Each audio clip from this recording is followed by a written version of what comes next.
자, 정말 뭐 걷는 것도 대단한데 그렇죠. 지금은 뭐 거의 뛴다 뭐 자, 뛰고 또 뛰고 네 뭐 날고 야, 정말 이 서울부동산 그렇죠. 왜 이렇게 되는 건지 뭐 정말 이유가 궁금하다. 뭐 이런 분들이 굉장히 많으세요. 그래서 오늘 그 부분을 자세하게 한번 살펴보도록 하겠습니다. 자, 일단 뭐 제가 팩트 체크 그렇죠.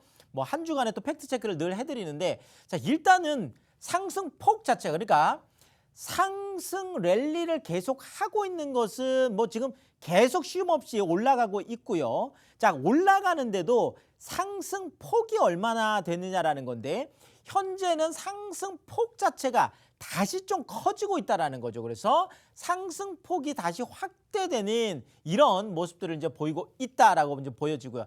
자, 일단은 뭐 서울 부동산 전체적으로 4주 연속 또 계속 상승폭을 지금 늘려나가고 있고 지금 16주 만에 상승폭으로 보자라면 16주 만이라고 하면 이사 공급 대책이 나와서 조금 주춤했던 그 시점을 빼고 나서는 16주 만에 다시 가장 높은 상승률을 보이고 있다. 우리가 늘 이야기하는 V자 반등을 지금 뭐 아주 뚜렷하게 지금 나타내고 있는 이런 모습을 보이고 있습니다. 자, 지역별로 조금 살펴드리자면 자, 물론 뭐 압구정 같은 경우에도 뭐 재건축 관련된 이슈들이 있으면서 계속 이제 가파르게 이제 올라가고 있는데 자, 그럼에도 불구하고 지금 뭐 대부분 이쪽들이 토지거래 허가구역으로 또 묶였기 때문에 정말 현금이 아니면 또 실거주가 아니면 이제 아예 들어갈 수가 없는 상황들이잖아요. 자, 그런데 최근에 이런 압구정 쪽을 좀 누르니까 옆에 있던 서초 같은 이런 지역들이 또 올라가고 있는 모습들을 보이고 자, 지금 상승률로 봤을 때 3주 연속 상승은 뭐 말할 것도 없고 거의 0.18% 그러니까 지금 매매가가 일반적으로 한 0.1 정도만 돼도 어마어마한데 0.18%로 지금 1위를 지금 기록을 하고 있습니다. 자, 여기에다가 전셋값 같은 경우에도 지금은 서초는 지금 뭐 들썩들썩 하고 있잖아요. 뭐 이주 수요들도 있고 아까 말씀드렸던 풍선 효과 뭐 이런 부분들도 있고 여러 가지들이 겹치고 하면서 지금 여기도 전세 같은 경우에도 0.08로에서 또 16주 만에 또 여기도 그렇죠. 그러니까 매매는 매매대로 지금 뭐 전세는 전세대로 다 올라가고 있는 그런 모습을 보이고 있어서 또 서초 같은 경우에 0.39%로 또 1위를 기록하고 있는 그러니까 지금 뭐 강남권 같은 경우에는 전반적으로 계속 강세를 보이고 있고 특히나 이런 규제 속에서는 늘 나오는 뭐 단골 메뉴라고 할까요? 그게 똘똘한 한 채거든요. 그러니까 뭐 주변에 내가 여러 개를 갖고 있어봐야 결국은 내가 2주택자, 3주택자 이렇게 되다 보니까 내가 이왕 뭐 할 거면 내가 서울 안에서도 여러 지역에 뭐 10억짜리 3개를 가지고 있으면 3주택자가 돼서 양도세를 82.5%를 내게 되는데 차라리 30억짜리 하나를 갖고 있는 게 낫겠다. 이런 어떤 그렇죠. 것들이 있으면서 늘 강남 쪽들은 강세를 보일 수밖에 없는 또 똘똘한 항체 쪽으로 다시 부메랑을 지금 나타내고 있다. 이렇게 말씀을 드리겠고요. 자, 그런데 이게 강남에만 지금 국한된 게 아니에요. 이것이 지금 다시 좀 그 강남 그 외쪽 지역들 같은 경우도 좀 뚜렷하게 서울의 좀 전 지역으로 좀 확대되고 있는 이런 모습도 보이고 있고 자, 제가 여기다 이제 전 품목이다 뭐 이렇게 써놨는데 자, 이런 거죠. 새 아파트는 새 아파트대로 또 기존 아파트들은 기존 아파트들대로 또 이제 청약을 막 시작하는 이런 아파트는 이런 아파트대로 뭐 기존 또 뭐 재건축은 뭐 재건축대로 재개발은 재개발대로 또 뭐 아파트는 아파트대로 또 뭐 빌라는 빌라대로 오피스텔은 오피스텔대로 상가는 상가대로 자, 그러니까 지역별로도 다 전방위적으로 오르고 있고 품목별로도 다 전방위적으로 오르고 있는 이런 모습들이 지금 서울 부동산의 좀 모습이다. 이렇게 이제 보여지는데요.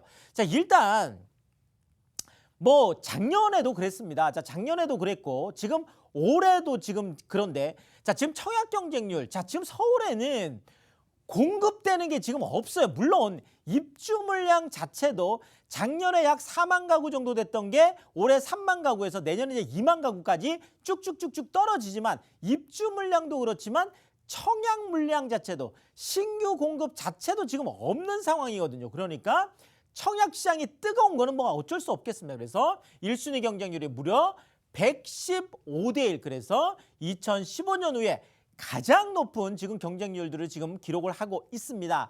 자, 이렇게 청약 경쟁률이 높고 그다음에 또 아파트 가격이 어마어마하게 올라가고 이러다 보니까 최근에 저도 정말 깜짝 놀랐는데요.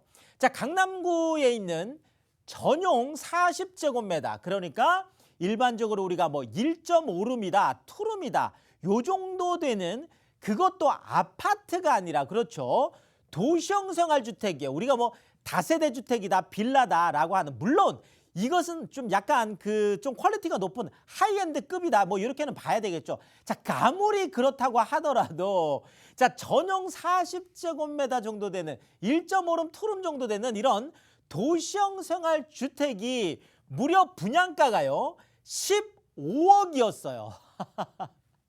아파트가 아니에요. 네, 그런데 15억임에도 불구하고 이것이 완판이 돼서 전부 다 깜짝 놀라는 이런 일들이 지금 나타나고 있습니다. 뭐 그보다 더 높은 것들도 있었죠. 뭐 24억 뭐 이런 것들이 넘어가는 것들도 있고.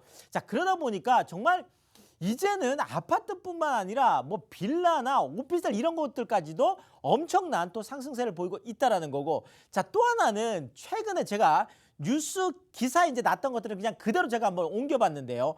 자, 이거예요. 자, 경상도 전라도 분들이 집도 안 보고 그냥 사가요? 아니, 도대체 서울에 경상도 전라도 분들이 와서 집도 안 보고 사가는 이 동네가 그러면 강남이냐? 그게 아니에요. 네. 자, 이게 바로 도봉구의 빌라 이야기가 되겠습니다. 자, 우리가 일반적으로 투자처를 얘기할 때, 자, 도봉구 같으면, 예전 같으면 그렇죠, 과거를 보자라면 그렇게 유망한 투자처로 찍혔던 지역은 아니거든요. 자, 더더구나 도봉구에 있는 아파트도 아니고 도봉구에 있는 빌라를 경상도 전라도 분들, 지방에 계신 분들이 집도 안 보고 사간다라는 게 뉴스에 지금 날 정도라는 거죠. 자, 이렇게 뛰고 또 뛰는 서울 부동산, 도대체 이유가 뭘까요? 자, 일단 뭐 한국은행이 공식적으로 지금 얘기한 것들은, 자, 눈덩이처럼 불어난 전대미문의 그렇죠, 시중의 유동성 때문이다. 돈이 뭐 엄청나게 풀렸기 때문에 이 돈이 갈 곳이 없어서 좀 안전자산이라고 여겨지는 부동산 쪽으로 몰리고 하면서 지금 계속 그렇죠, 올라갈 수밖에 없다라는 거. 자, 그런데 돈은 많고 사람들은 몰려오는데 공급은 부족하다라는 거죠. 자, 여기에다가 매물 잠김, 세금이 양도세가 너무 높다 보니까 팔 수가 없는 거죠. 자, 결국 돈은 많은데 공급도 부족하고 매물도 잠기니까 올라갈 수밖에 없겠고, 더더구나 아까 제가 하이엔드급이라고는 했지만 그래도 빌라가 15억에 거래가 된다라는 것은, 그것도 그렇죠, 전용 40제곱미터 뭐 1.5룸 투룸 정도 되는 게, 자, 이게 바로 5년간 약 한 237만 세대, 어마어마하죠. 우리나라에 지금 약 한 2천만 세대 정도 되는데 그중에 237만 세대가 소형 수요가 그렇죠, 1, 2인 가구가 늘어나다 보니까 이렇게 또 폭발적으로 지금 늘어나고 있다라는 거죠. 뭐 이렇게 결국은 그렇죠, 집은 없는데 계속 가구 수는 늘어나고. 자, 이것처럼 상승 요인들은 이미 여전한데 올해 또 경제 성장률을 지금 4%까지 보고 있습니다. 결국은 거시경제가 무너지면 부동산 시장도 좀 힘들 수 있는데 거시경제가 살아나고 있는 모습들이 나타나다 보니까 결국은 하방 요인, 떨어질 요인이 보이지 않는다라는 거죠. 결국 아직까지도 올라갈 요인만 더 남아있다.